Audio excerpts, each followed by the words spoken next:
Hey everybody, welcome to the Art of Hunting podcast. Today I've got my buddy Michael Engelmeyer on. He is a photographer. He's been in the outdoor industry for about 30 years now. He's done work. So he's got some really cool stories from starting out to shooting boats and a lot of things you've seen in Bass Pro and on the water and in the woods. So check this one out. Great guest and great stories coming up.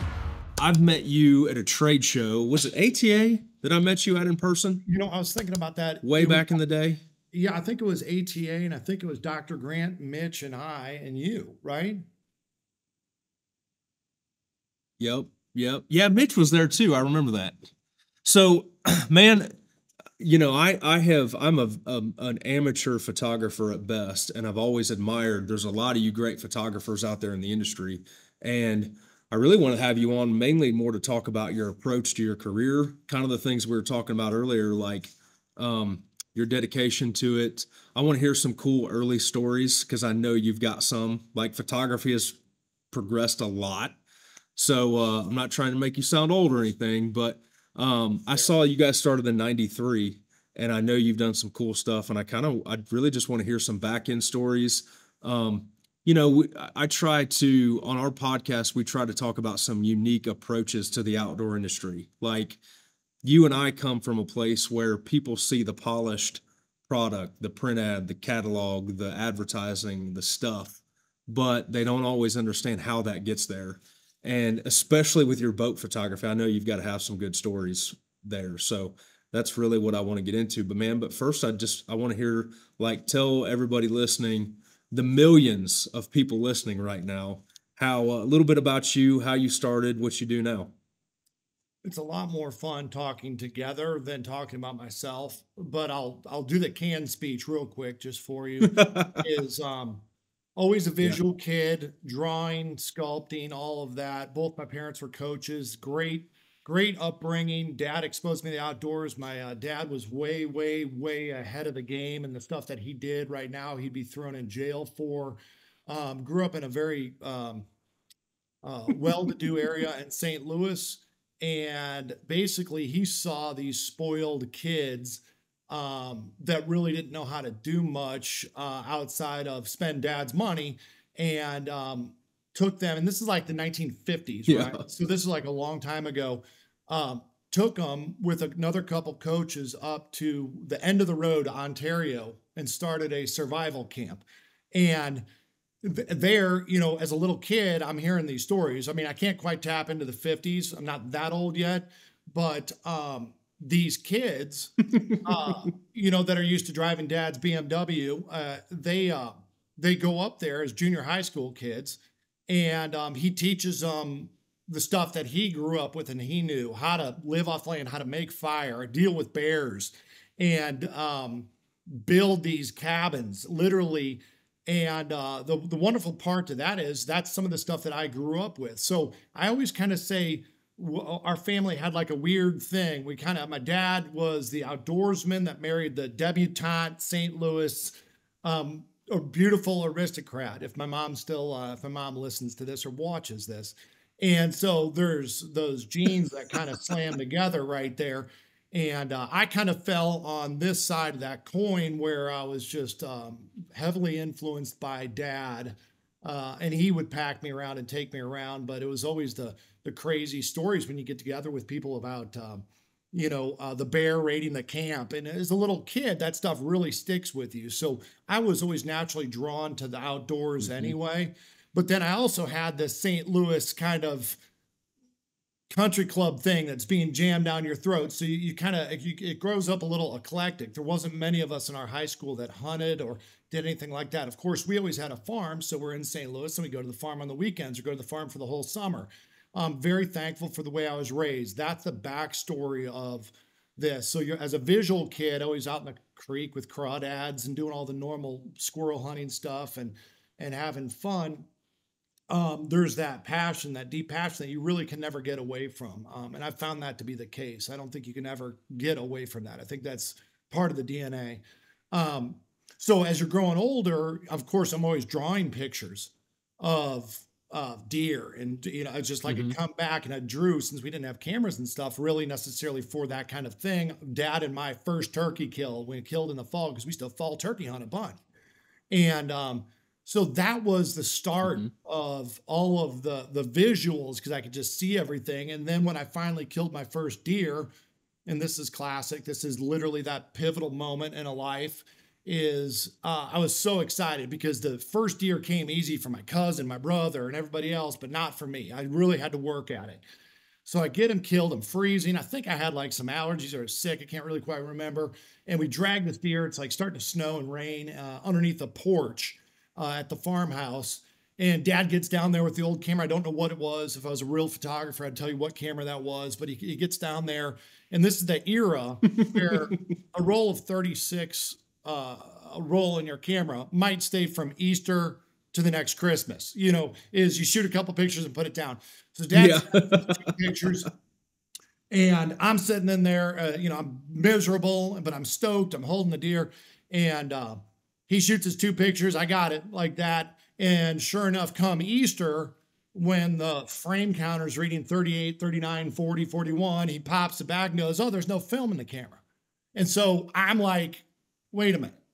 I have no documentation. I've got no nothing on my first deer." And it was like the saddest time of my life. So I inadvertently tell my dad, I thank him, Mm. or thanked him for really going from there forward on anything like that. I'm like, "Give me the camera. I'm going to do this." And so I wound up shooting things from there on forward. So subsequently, from about 1979 on, I'm no longer a part of the family and family photos because I'm the one who was shooting them all. And there wasn't really a self timer on our camera. But anyway, that's how that sucker happened. I really loved it. Parents were cool about supporting it. Wasn't sure I was going to be a photographer. Liked to draw a ton, and but my parents were old school like that, and they really didn't see where the end game was. Other than at Six Flags drawing the bubble heads of the Hmm. person when they say that they like football. They didn't really see where does an artist, wind up in the future. How are you going to provide for a family? Yeah. Especially on my dad's side, they were Union and AT&T, or Ma Bell. And so you don't really know where you're going to Yeah. go. But I was 100% sure I wasn't going to sit in a cubicle, and I knew that. I was too hyper, to everything along Yep. those lines. As you shape through it, you get through college, you're creating everything else, college classes, blah, blah, blah. It's supposed to help out. Get an internship with Bass Pro. I'm in Springfield, Missouri now. And I get over in the video production world. I'm doing a lot of video stuff, editing at the time. And this will show exactly how old I am.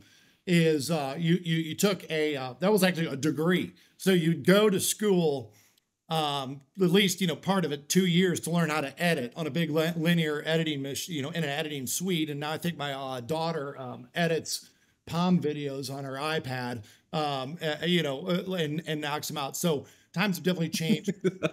Started in Bass Pro, and then jostled around. Opening came open in the photo studio on that side. I was kind of tired of the video side. I'm like, man, this editing thing, just sit in the dark all day and it's kind of miserable. So I switched over there and I started assisting for a bunch of photographers on that. And I think the other assistant failed his third drug test or something, and it wound up being just kind of me. So I got to work with photographers.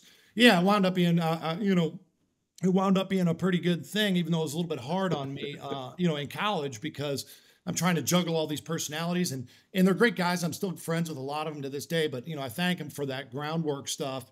And then after that felt redundant, because after 1 year, especially with the master catalog, after 1 year, you're going back to crappie jigs on blue formica and a little toothpick setting up in the studio. It starts going a little bit nuts. So at this time, I was wanting to move back to St. Louis to be by my parents, and I did. And I had an interesting thing happen. I got into the fashion industry. Okay, of course, I'm a single guy at the time, and it Hmm. was sounded like a lot of fun.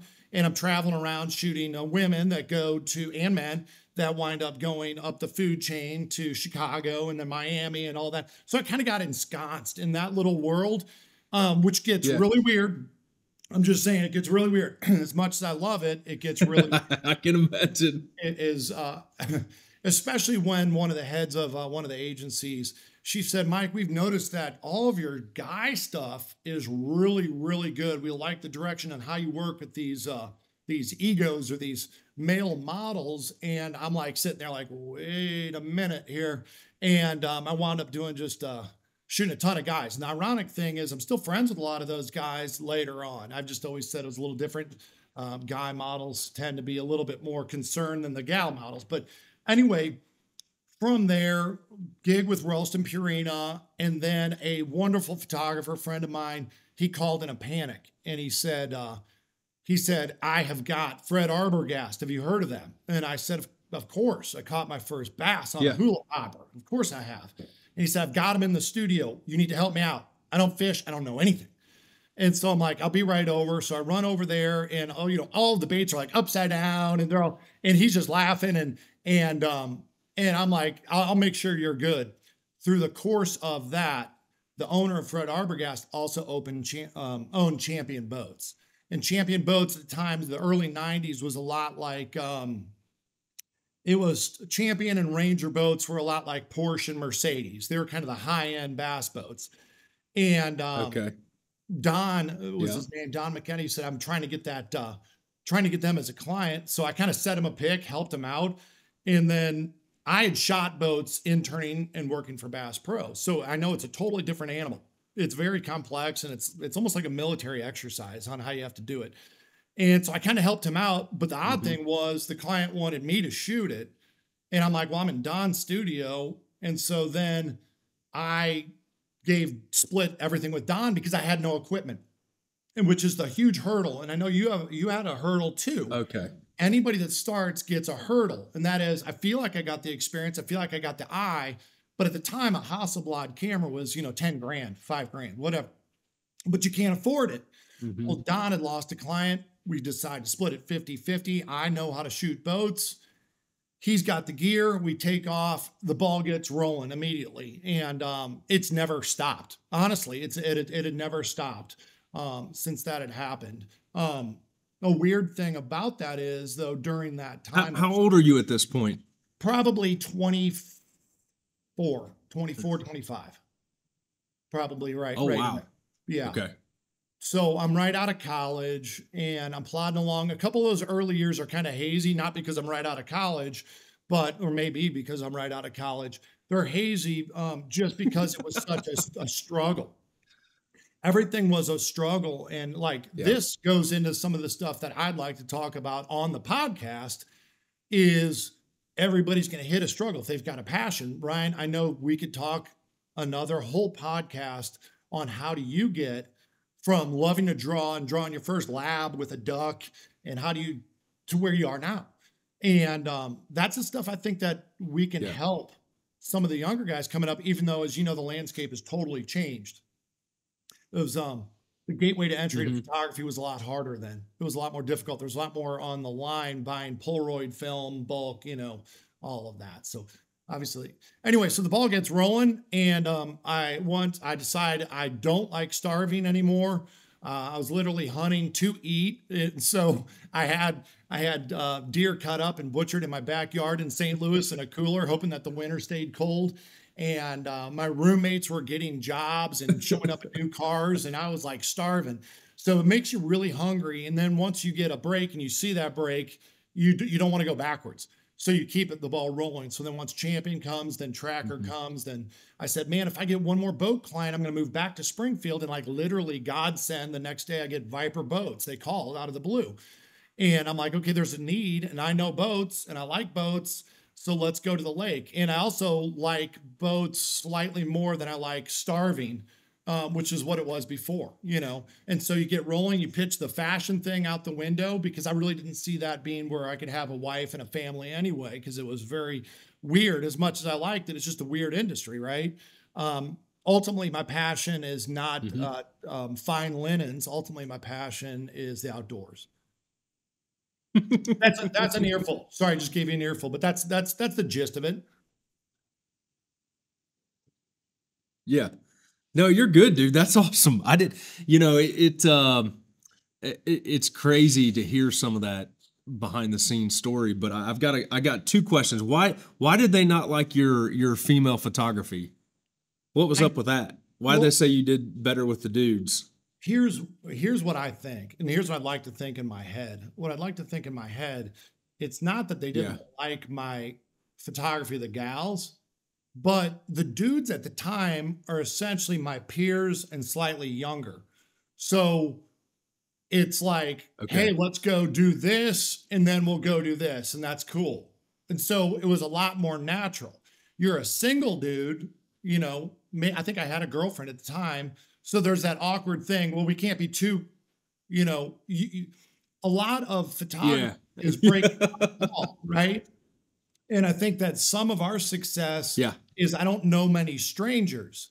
And so when you break down the wall too much and there's gals in front of you, your girlfriend at the time doesn't seem to like that much. So there kind of winds up being a psychological wall. Whereas the dude, I may have gone to school with him and he's like, hey, weren't you so-and-so? And I'm like, yeah, you were in Yeah. so-and-so. And then you're off and going. But honestly, to Yeah. that point, it's an interesting thing, and you can tap in on this. This is a little bit more of the psychology behind it. You don't really have success until you're true to yourself, and that's one thing that I really, Mhm. really found is I think I'm a truer outdoorsman than I am on the runway with Versace. Right? Is you need to be true to Yeah. yourself.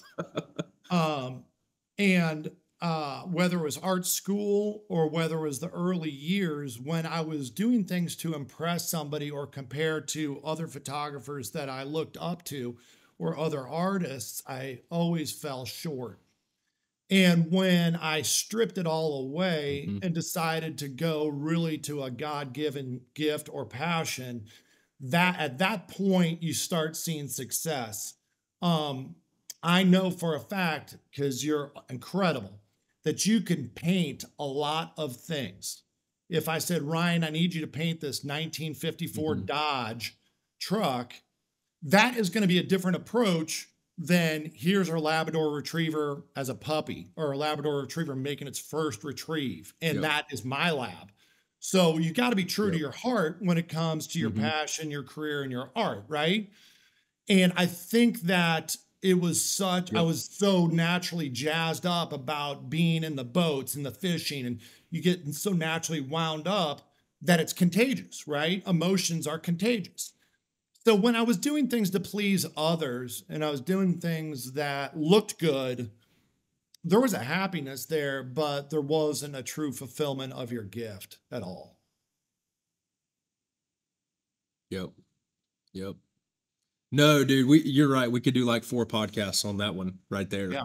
But it is so, so, so true. So I'm assuming all these boat companies are in and around Springfield. How did you get to the first? Were they shooting them in motion? Because like I feel like, and again, this is outside looking in, but I feel like you've been a huge pivotal part in creating that look, that dynamic, that maybe you were the first to do it. I don't know, but how did that come about where you're hanging off the side of another boat, Miami Vice in it? Right. I wasn't the first to do it by any stretch of the imagination, but it is also another thing that goes back to the podcast you and I could talk about for a while. Both my parents were coaches. Uh, but they don't understand that world necessarily. But you're raised very competitive. Okay. You're playing all the sports, you're doing all the things. I'm more Hmm. internally competitive than I've got to beat that guy. And so you're looking at things extremely critically. Hmm. So you're digesting imagery, which I think it's a gigantically important to digest strong imagery. I think it's gigantically important to digest only strong things in your life and cast out toxic things, to be honest with you. But as you're going through it, and there's not a ton of boat photographers. I work with the Fuller Group out of Orlando, learned a ton from them. Everybody's kind of figuring out this thing on how slow can these cameras shoot, you know what I mean? And a little bit of the Wild West on the boat side at that time. Obviously, photography's been around for a long time. Those guys had laid the foundation of these very specific tools and what is needed to shoot moving boat pictures. From there, being competitive, I didn't like what I'm shooting. I didn't like. And when you're never really fully satisfied is when you push outside of the box, right? And so then you start really tweaking. Well, what if we speed up, and what if we use this stabilization device? What, and I know everybody's done everything in photography, and I'm not taking anything away from anybody that has done it, even remotely. I feel like those are all building blocks. I think you probably put me a little bit higher than what I am. I've just done it for a long time. We have it kind of figured out, as far as figuring out the production of the shoots. But you're really just sharpening the knife, Ryan.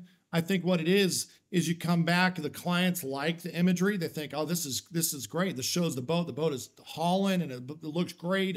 But at the end of the day, you sit there and you look at it honestly. I think it's important to look at your artwork, or actually any of your work, it doesn't matter if it's artwork or not, and really approach it from a critical eye standpoint and go, that's fine. The client's happy with it, but I'm not necessarily happy with it. And I'm not a perfectionist, but by the same token, I tell the people that I work with, at the end of the day, I've shot, literally millions of pictures, especially on the boat side, is I'm not that happy with a whole lot of pictures. There's only like maybe 10 pictures out of those millions that I really go, that's something I'm proud of.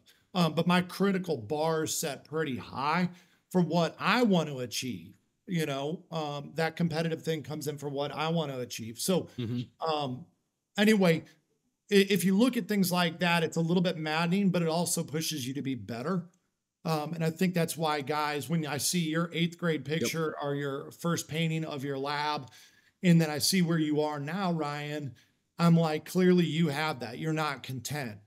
I don't think 5 years ago you pushed yourself away from the easel and said, that's my best work. I'm done. There's nothing left to discover here. So, No. No. maybe it's a Yeah. fatal flaw in a visual person's mind. I don't know, but maybe it's a fatal flaw that forces you to never really be content. And if you are that way, where you're never really content, then you wind up always reaching for that sort of golden ring that seems to move. So I don't know if that answers your question or not. I know that it's stayed a challenge. I know the visual arts do stay a challenge. There's definitely boats stay a challenge. Yeah, man, it really is. You're talking about that fatal flaw. It's it like I don't feel like I will ever arrive, ever, ever, ever. I feel like I'll probably be doing my best work when I'm 60, but I still don't feel like I'm gonna arrive, be there. There's so much you can do and learn, and I can totally relate to what you're saying, where there are so many things. There are things in my art that drive me nuts that no one will ever know. You know what I'm saying? Like some pieces, you can walk by and it might be a year later that I notice it. And it's like, dang it, I wish I could go back and fix that. I wish I'd done that just a little bit different. And as you progress and you gain more knowledge, what's that saying? Like when the student is ready, the teacher will be there or whatever. Like you push yourself to creative point where you can understand new concepts and take something on that 2 or 3 years ago would have like made your head explode. And then it's a constant sharpening the knife, like you were talking about. I'm curious what your thoughts are here. How do you turn it off? One of the struggles that I've always had is like I have that never content, never satisfied, always pushing, always driving. Like you're constantly, it's almost like you're looking for problems to solve and trying to take the next step. But that can drive you insane in your personal life or with your family or outside of that. How do you balance that? Or do you?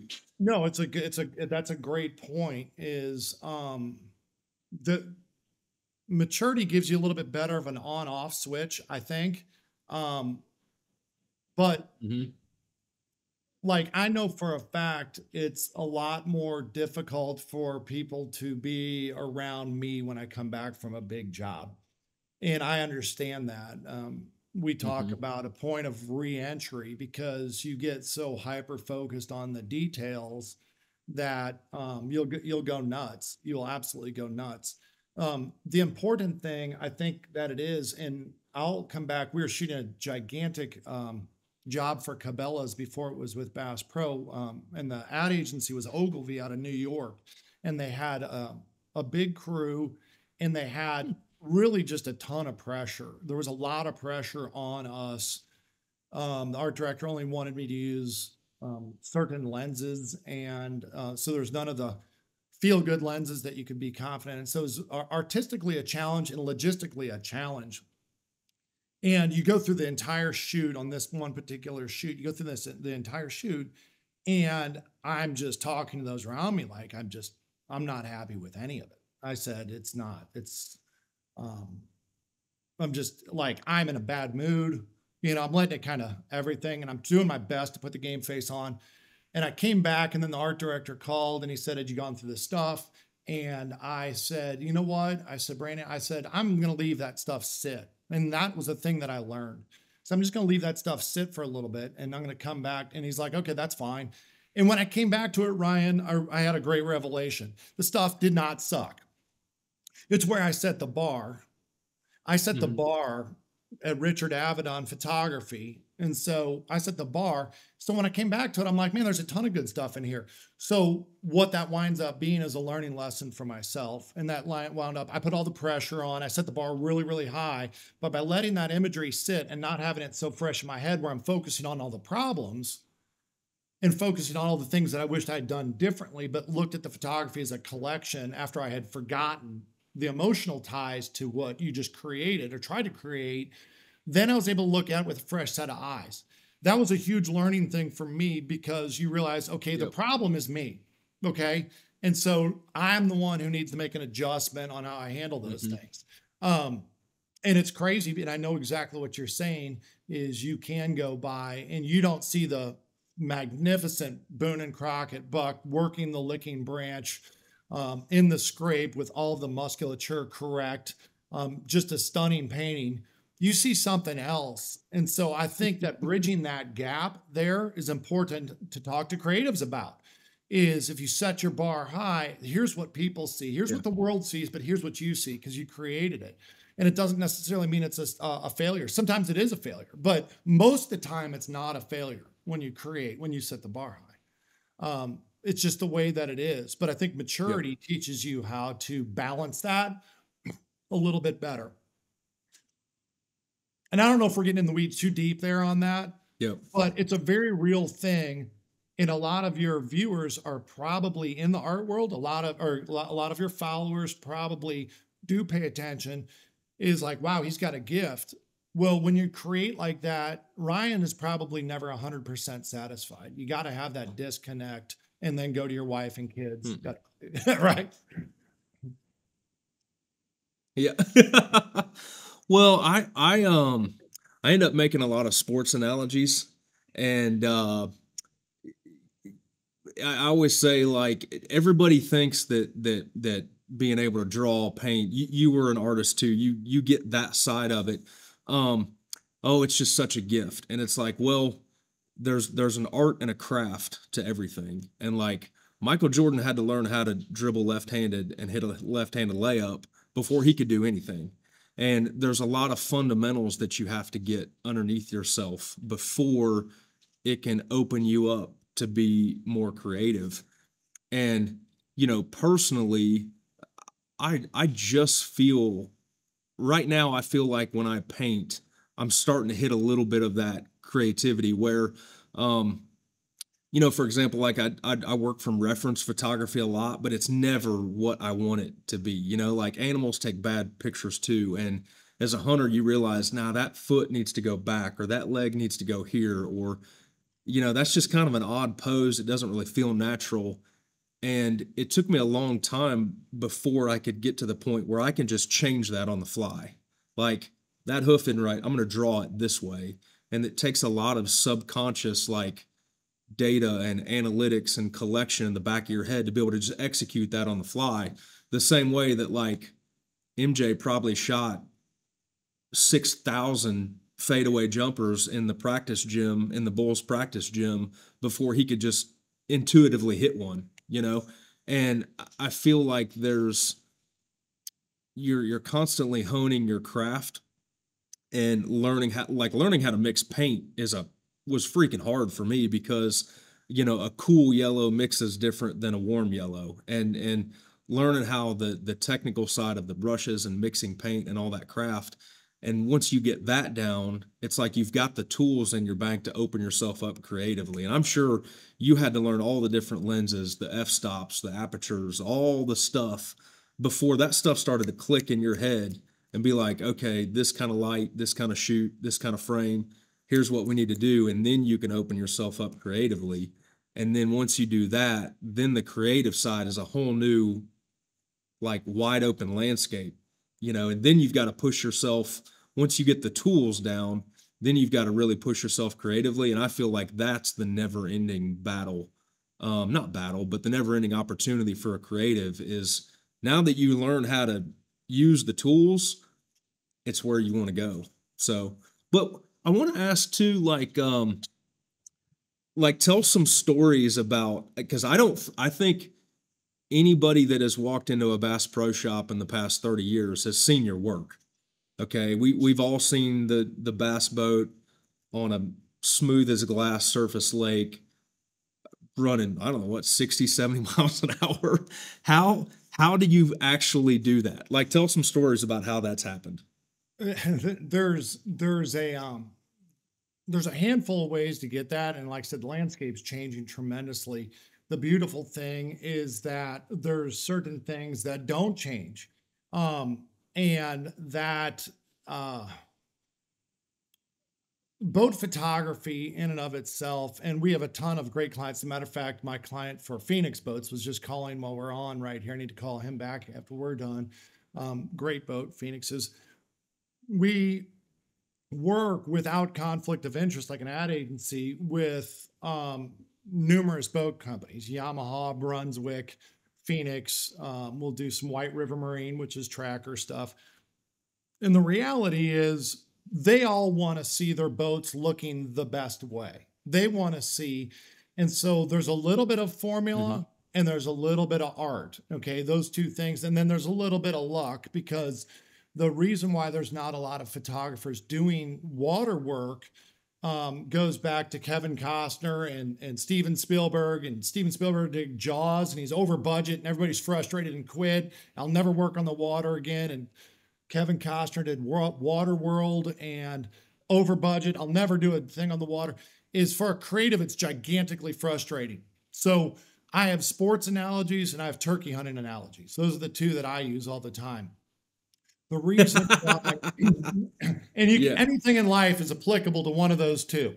It's but if the mentality is a turkey hunting mentality, then the mentality to deal with boats on the water, those gel pretty nice. And that is, I can control what I can control, and everything else I'm going to have to pivot. And I got to work with what's being handed to me. Photographers are control freaks. They're absolute control freaks. And a lot of guys, that's their studio. This is where their coffee goes. This is the way things are. And they love the control. They'll mess with something like when I was working in St. Louis, they messed with ice on the side of the Michelob bottle for 2, 3, 4 days. And I was about to lose my mind, but that's what photographers are. So if you've got the ability, the innate ability to go, okay, let me control what I can, but pivot pretty easily with what's given. And that's a lot like turkey hunting, is if you can do that, then you tend to be better in the world. It doesn't do you any good to throw a tripod because it's going to sink to the bottom of the lake. It doesn't do you any good. You're working with, so it's a totally different set. And most photographers don't really like the water. They just don't. The guys that do are underwater guys, and they live and do that, and that's fine.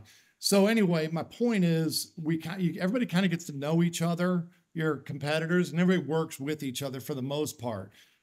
There's not a ton of us that do it because it requires a tremendous amount. You've got to have license, insurance, tower boat driver, drone pilots, towers in your boat where you can get up high and move around.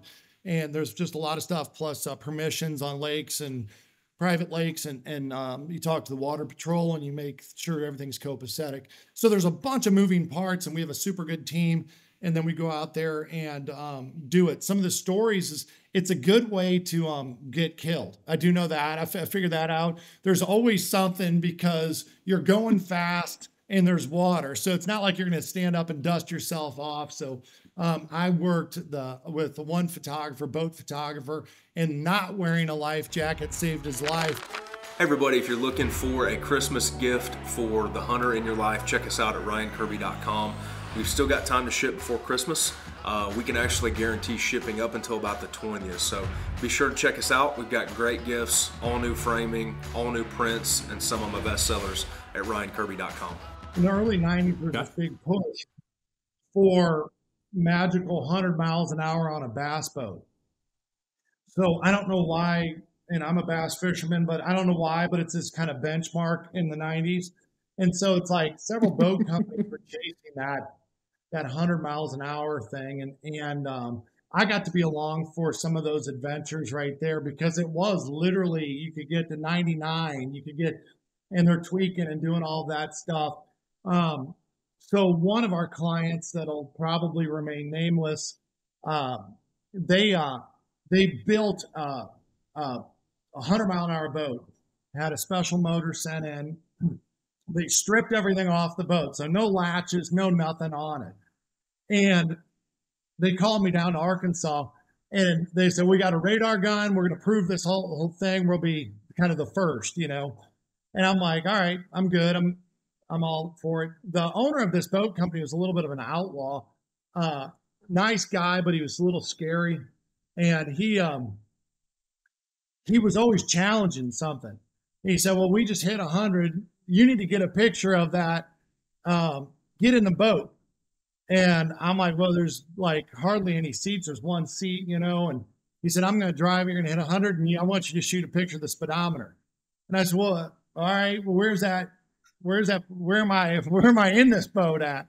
And he said, well, just get in. So long story short, without being boring, is I've got my back to an outboard. So I'm sitting against an outboard. I got a wide angle lens on, and he guns this thing. And I'm like with my one hand, and this is film. So, you know, I got 36 pictures again. And so I'm like, I got nothing to hold on to on the deck.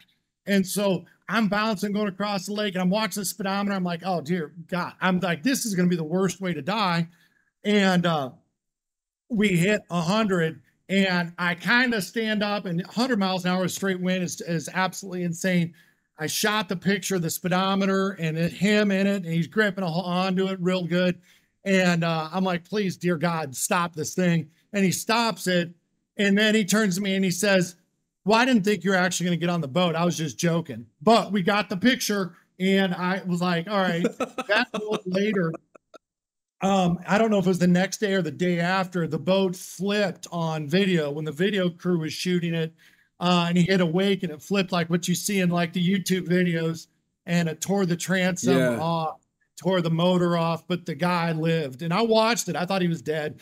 So there's been some pretty crazy stuff. A lot of the times, though, the crazy stuff is our own fault. You know, I think that it's our own fault. And when we were trying to hit another quick story, trying to hit 100 miles an hour, a company out of St. Louis sent the helicopter down, and the aerial guys that do video and photography are a different breed than just the weather helicopter. The guys calling traffic, right? So they sent down this helicopter, picks me up in the middle of Arkansas, and it was good conditions. And when it lands, I'm like in my little young head, and I've got a Hasselblad. I've got a Hasselblad camera. And when you shoot those shots, you're really close to the boat. So you're just right off the water, like maybe 15, 16 feet. And so I just have a standard lens. And I've got my film and I got my stuff. And they said, well, your assistant can't go because the helicopter, I'm looking at the helicopter and it looks like a kit, like a kid helicopter. And I'm like, I guess too dumb to know any different. I'm like, all right. So I hopped in the helicopter and the pilot goes, okay, what are we doing? I said, well, we're shooting that boat. It's going to hit 100 miles an hour. And he's like, all right. So we take off across Bull Shoals and no one's on the lake at all. So it's like perfect conditions. And the driver's going and he's getting up to speed. The helicopter, he's just losing us. And the helicopter, you know, he's going higher and higher and higher. So we're like at 800 feet, around 800 feet. and I'm just on the mic, and he's just flying. And finally he says, "Is this okay?" And I'm like, "No, it's not. I can't even see the boat." He said, "Well, where do you need to be?" And I said, "We got to get closer." I said, "I like that." So he drops down to about 200 feet and he said, "Oh, well, and he's shaking." And I'm like, "No, we need to be like a lot closer." And he's like, "Okay." So he does his best. He can't keep up with the boat. So we're trying to cut him off. It's kind of just a complete mess. Well, I'm looking through the viewfinder and I don't realize. And we lose power on the helicopter. So the helicopter was underpowered. To be over water, you need a lot more power. And it was one of those round ones, like Magnum PI round ones. You look like a kid deal. Well, I'm such an idiot. Like, I'm totally clueless, hovering around 300 feet, and I'm shooting and I'm cranking, on the old camera. I'm just shooting away. And all of a sudden we get a lot closer to it. I'm like, in my head, I'm going, now he's got it. He's got it dialed in now. We're in great shape. And so we drop in and I'm shooting like crazy. And then he does this crazy maneuver, peels out and puts it down right away. And I look over at him and he's just shaking. So his whole loss of altitude, loss of descent, and I don't even know what it's called when he lost power over water because the water displaces, is what dropped us, but it got us into the shot where we need to get the shot. I got the shot, didn't even know we were about to die. So he's smoking a cigarette and he landed it. And then he got in trouble because he landed in the wrong spot. Someone called him in. So we had to pay a ginormous fine to the Corps. But I actually got the picture, but I was so dumb. I'm looking through the hole that I didn't realize we almost died because it just went. We went from way up here to nothing. And I'm like, no, the dude finally figured it out. He figured out we need to be right on top of him. And then he gave me about 3 or 4 shots and then he peeled out and landed it. So those times I think of when we're flying the drone on everything and I sit back and then I really feel like I'm the old guy. I feel like I'm the old guy because I've got all the stories. You could do a whole podcast on the stories. And the guys, you get to know them. All of the best guys in the 90s were from Vietnam. So if you saw them walk out of the hangar with a limp, that's the guy I want to get in a helicopter with because it was so nuts. And unfortunately, a lot of those guys are getting too old. They're aged out, but I guess it's fortunate because it's a lot more fun looking at the little thing and watching a drone go into the water than $1 million helicopter and yourself. And so I don't miss that. I don't miss that. I don't miss that daredevil and myself at all. So I don't know. It's been a fun ride. I have a buddy of mine he was a videographer when I was working for the Turkey Federation, and he would, he'd travel all over, and when they're filming for the Turkey Fed, they're trying to get 25 hunts during a season, so they would go from hunt camp to hunt camp to hunt camp with a lot of outfitters and guides and everything. And he's like, you never want to pick the guy that looks like he just walked out of a Bass Pro catalog. He's like, you want the redneck with faded camo over there smoking a cigarette.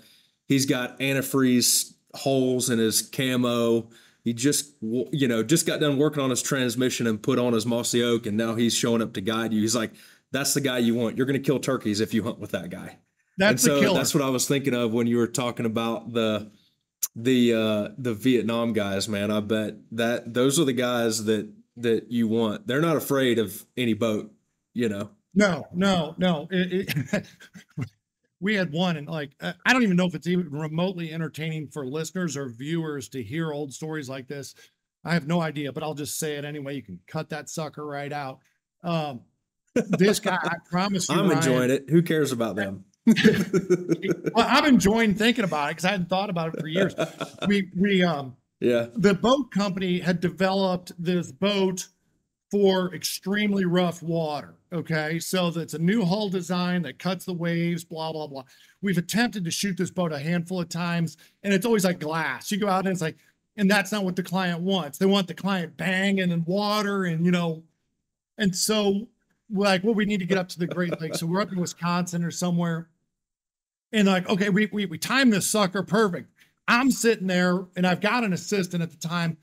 And we get out in the middle of nowhere at this little small hangar.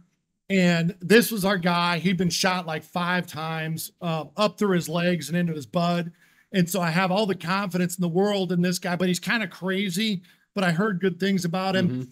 And it's just like the three of us in this small hangar in the middle of Wisconsin, nowhere, like right on the off the water.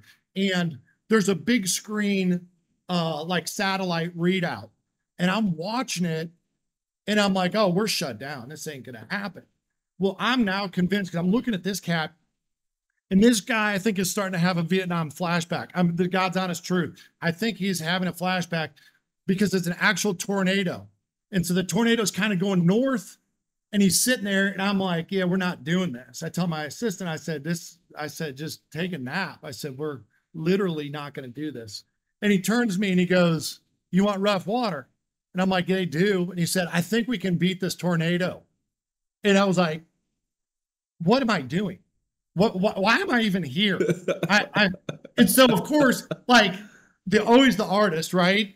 I'm like, Matt, yeah, let's go. I said, he thinks you can beat the tornado. So we radio the guys. The guys are at the marina. They got the full gear on. They take off. And I'm watching the tornado on the satellite. And this crazy Vietnam dude is just like, oh, we can do this. We can get around the tornado. We can get right in front of it. And the waters will be unbelievable. And sure enough, and it was, like I said, once I looked through the camera, I stopped freaking out. But when you're in it, and there's the stuff, it was just bananas. Like, what am I doing? There's not enough money in the world to do this.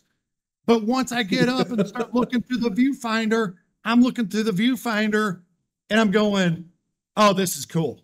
This is the greatest thing ever. It's like the weirdest thing. Yeah. Artists are so weird is because at like no point am I even thinking, now this is before I had a wife and kids too. That's a huge difference. But at no point am I thinking about our safety anymore. I'm just thinking, how killer is this? I mean, there's white caps and the thing is busting and it's like hailing. It was a miserable. And the pilot was awesome. Loved it. Loved every bit of it. Of course, bring the camera down and he's like, we need to land right now. And so we land, tornado went through on the water. It was crazy. And the pictures, real cool, client happy. Would I do that again with a drone? I would not do that again with a person. No way.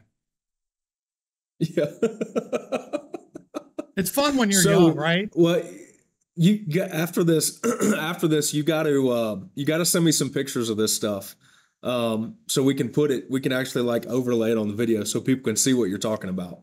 But I'm just thinking, on Twister, when they finally get the little balls to go up in the tornado and they're like in the middle of a tornado, that's just what I'm thinking of. Like, you think this is awesome and everybody, you're on the brink of death. Well, that's crazy. I remember one thing, and that was, if I have to do this, that's the pilot I want. Because the guy was like, finally, we get some excitement. At that time, he's like 60 years old, and he could barely walk. But I don't know, it was fun. Like I said, I'm kind of glad that part of the jobs in the rearview mirror a little bit is the drones are a lot more fun, and that's just part of the evolution of the whole thing. Where do you think stuff like that is headed? Just out of curiosity. I mean, we got drones and stuff like that. What are clients looking for now? Because I feel like clients are always looking for the next thing, and they always want the new thing and the new look. What is that now? That's an interesting question. That it's a super interesting question, and no more so than right now have human beings been inundated with these messages and images. And so it winds up being a very interesting question that probably somebody a lot smarter than me could answer, in that when we were growing up, is if you saw a really striking picture, you remembered it and you studied it and it was what it was. But now pictures are disposable. And within 15 minutes, you and I could probably pull 10 award-winning photographs off of our Instagram. So it does change the bar. What I see in that for the outdoors industry is not necessarily good at all, as a matter of fact. And here's where I'm going with it. What I'm going with it is, when is a 200-inch deer not special? But you and I could pull up 5 200-inch deer probably in the next 15 minutes and wonderful pictures of guys with them. And so you Yep. get a little bit worried about overconsumption of imagery and pushing things into where you become brain numb.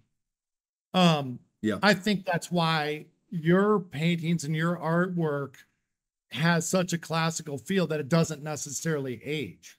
I think a lot of Yeah. photography ages very, very quickly. I think it's extremely expendable and disposable.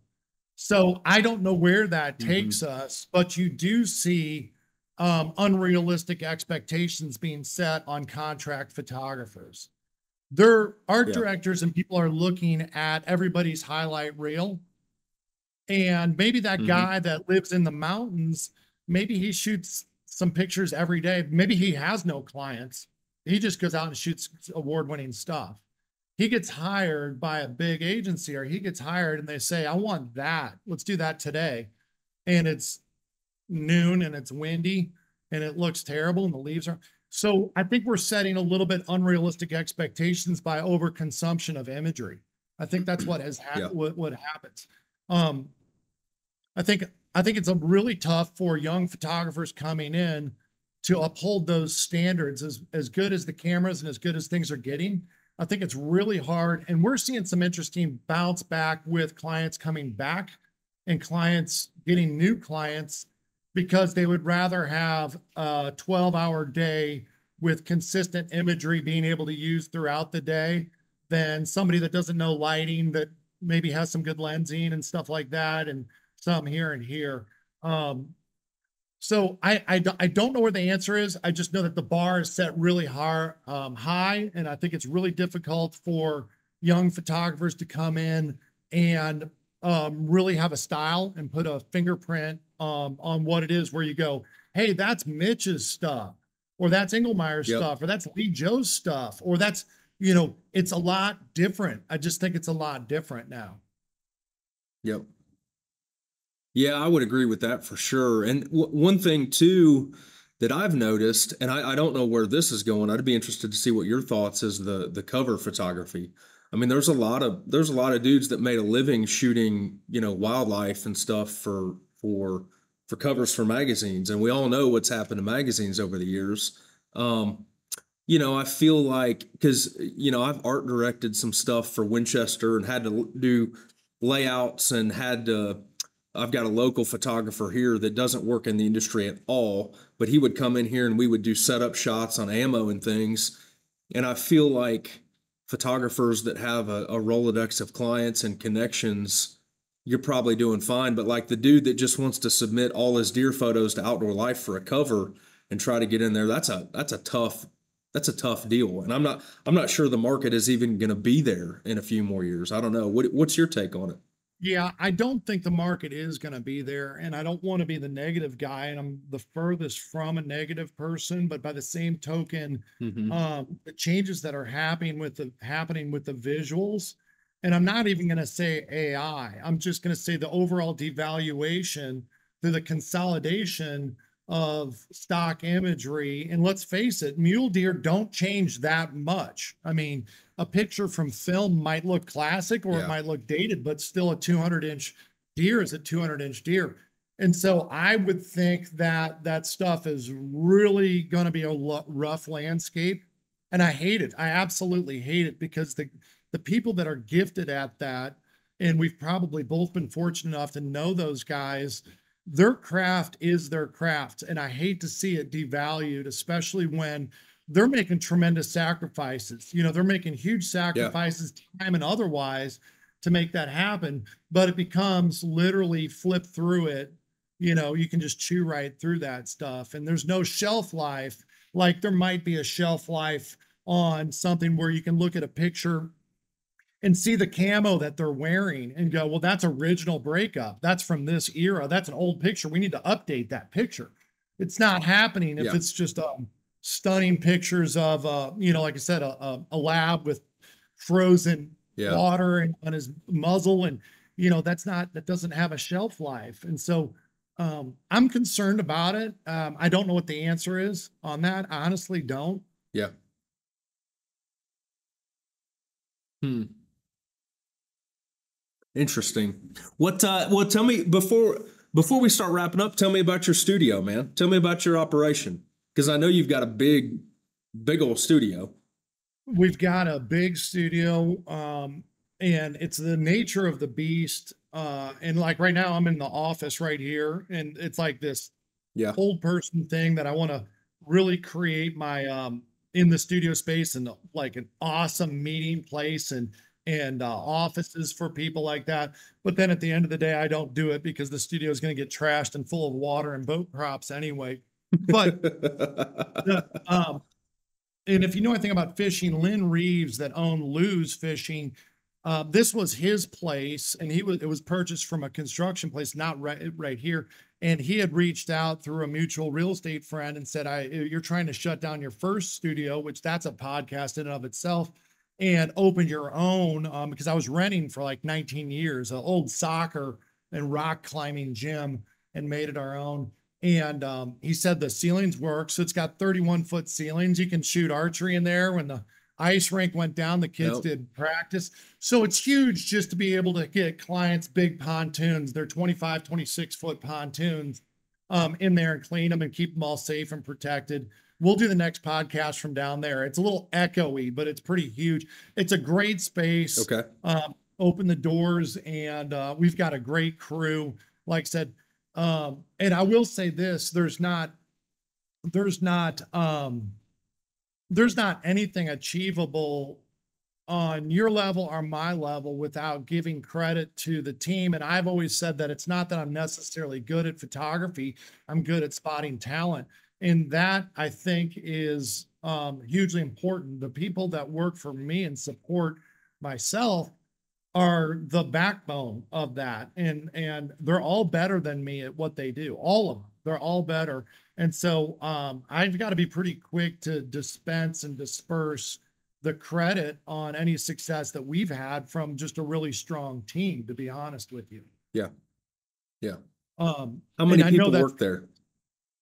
It fluctuates throughout the year. We'll have a handful of employees throughout the year, but then we upstage. Like we're getting ready to go to Belize and do a big, ironically, fashion apparel shoot in Belize, and we'll probably have seven. I know. The more things change, the more they stay the same. I've done this for 30 years, and I'm still putting rods and rod lockers, and now I'm going to shoot guys in Belize fly fishing in their clothes. Not much has changed, right? No, it's guys and gals. So anyway, I don't even know where I was going with that, but the studio's it's a great space. It's necessary at this stage of the game. And what it is, Ryan, you have talent that insulates you and keeps you on the front of your game. And there's other guys that paint and draw and do wonderful things. And you guys push each other creatively. Gateways to entry are pretty big in the photography world right now because everybody's got a Sony. And so if you don't differentiate or hone in on a craft or have those gateways to entry, you're replaceable pretty quick. And so once we got the operation where you have the tower boats and they're paid for and the insurance, because that's hard, and then the licensed drivers and the big studio space, it really facilitates the clients. It helps them out a bunch because you're a one-stop shop to make their problems go away. I've never said that anybody is a huge photography fan. I said that we make people's problems go away. That's what we do. They've got a problem, and that's how do you show these 10 boats where we're going to ask the price that we're going to ask for them? How do you show them in their best place? You're solving problems. And so if a client can drop off 15 boats and they have everything taken care of, they're clean, they're gassed, they're pulled, it's insured, they don't have to worry about anything. And then they get a bunch of really cool images. They don't have to worry about models and safety.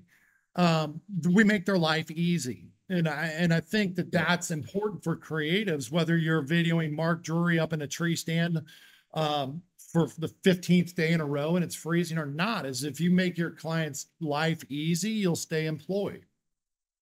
Yep. Man, I feel like I've said those exact words to my crew over and over and over again. And, you know, I've gotten to the point too where I hire out some creative work, sub out some things. And it's like, dude, it can be the best creative in the world, but it's worthless to me if it's 2 days past when we got to have it. You gotta hit deadlines. You gotta listen to feedback. You've gotta the whole business. And if I just want to go draw and paint, I can go do that anytime I want. But if you really want to be in business for yourself and be successful, you have to solve problems. And when I was doing a lot of client work, that was it. We were running into the case where uh, people would write stories, and this was like Turkey Federation days and even some Winchester, where the writers would turn in photography with their stories. Well, the photography was terrible 95% of the time. And the client has a product they have to produce, and I'm there to solve a problem. So if the photography sucks, I'm going to find a way to do that, or I'm going to illustrate it. And I was fortunate enough to have some talent, but also push myself to where, like, hey, if there's a need here, we have a gap in this story that we're trying to communicate, I'm going to illustrate it, or I'm going to go take a photo and Photoshop my crappy photography, or I'm going to hire a freelance photographer to fill that hole, because at the end of the day, you want to be able to slide a finished product to that client. And dude, the more problems you're willing to solve, the more profit you're going to make. And the bigger the problems you can solve for them, the more valuable you are to them over the long haul, but also, the more money you'll make. And now that we have more of we really have more of a retail business now, selling prints and all that kind of stuff. We're trying to solve problems for customers online. And every time we hit a snag, I'm always like, okay, let's retrain our mind. You're a wife trying to buy an elk painting for her husband. What are the hangups? What are the problems that we can solve for them, and do that in a way that helps them out? And so, man, it's so clutch. And this probably goes into your other podcast ideas, but the whole nature of solving problems. And I feel like a lot of people, you can tell a lot about people by how they react when they're confronted with a problem. Like, you hit that problem, what next? So anyway, that's I understand for a fact that is a huge part of your success, because I can see it written all over everything you're doing, all the near death stories and stuff like that. Is you're solving problems for clients that don't want to go hang from a helicopter, and you're doing it for them. Yeah, exactly. I think that at the core of it, and like I said, it might be a podcast, but I think it's super good to talk about. I think that, and I'm not the guy that goes, okay, I've hit this certain age so I can dispense invaluable advice. I'm still learning too, right? But I know what works and what doesn't work, once again, like turkey hunting, right? And so Mm-hmm. I think it's hugely important. And I'm not saying the younger generation, but the people that you see succeed are the ones that tend to solve problems. The people that Mm-hmm. have all of the talent in the world that you see seem to fail are the ones that seem to come up with excuses, right? And Mm-hmm. so anybody can come up with an excuse. At the end of the day, um, it is what it is. You're either failing or you're giving the client what they want. And that has Yep. always been, obviously, with you, that's always been the case from the very first thing we ordered from you. It comes on time in a cool tube. I saved your tube with with all your artwork. And, it comes so Yeah. cool and ready, and you're just like, wow, that was easy. Okay, you do Yeah. that over the course of a long time, through a consistent course of a long time, and you have a brand and you've got an identity. And so I think that Yep. that's what you see. Not only is the competition different, and your deal's a little bit different, Ryan, because you've cultivated sheer God-given talent. You're not pressing a button. It's how you see, and Yeah. translating that from your cortex onto canvas is this God-given talent that you've honed over a tremendous amount of time. So kudos to you for having both sides of those brain working together to where it's like, okay, I'm turning out art, somebody else figure it out. No, you've chosen to leap to the other Yep. side of your brain and say, hey, this needs to get there early. Otherwise, we've kind of failed. We've kind of screwed this up. Yep. And like I said, Yep. we're kind of going down a different podcast, but at the end of the day, I think it's important to hear. I mean, I do. Yep. For sure, man. Well, dude, I really appreciate your time here, dude. This was highly entertaining. It's been awesome. And I I knew there were probably some stories in there, but I didn't know the extent of times that you've escaped death to get the shot, and that's pretty cool. I jotted some notes down, and we haven't even tapped. And it's not all about me. Just some of them you just appreciate. Is we've kind of just Yeah. scratched the surface on that. So at whatever point, if you want to circle up, you'll appreciate some of those turkey hunting stories because I know you love hunting those turkeys out there. Yep. And so do Yep. I. Missouri's been a great state to chase them around in and grow up because we didn't necessarily have the deer. Yeah. But we can circle up at any time, whatever. Just make it happen. Talk Yeah, to you man. anytime. It's an honor. We'll have to do it again, bro. I appreciate it. Well, tell everybody where they can see your work at. All the stuff we've been talking about. Where can they find you? Sure, we do our best job at probably www.greatoutdoorstudios.com is the website. And then you've got Great Outdoor Studios on Instagram. And I think it's actually Michael Engelmeyer's Great Outdoor Studios on Facebook because I think there was some other weird conflict back when we were getting that. And it's there and hope you appreciate it. Just recently, we started incorporating some of the behind the scenes stuff in there. And that's a little bit more fun because you have that forever. But I'm like, I don't want to show that. I don't care. People don't care about that. But then people are saying, hey, it's kind of cool to see the tower boat or see this or that. So we started doing that. And that's been kind of fun. But really, I just like putting the work up. My deal's a little different is a lot of times we sign something that when you shoot for a client, you can't show it. They need to be the first one to show it. So we might not be able to show work for a year or two, depends upon what the agreement is. So being able to dig that stuff back up and put it on social media is fun. And Sandy does a great job at helping out with that. But it's also funny because this shows you the immediate world we live in. We'll put up a shot in Wyoming, and then 2 days later, put a shot up in South Florida. And then I'll go play pickleball. I'll run into somebody and they're like, boy, you've been busy. And I'm like, no, that's like 5 years ago. I'm like, no, they're just putting it up. I think most people put stuff up as soon as they see it, but I can't do that for the most part. Well, and it is funny because, like, even when the magazine, magazines are a couple months ahead.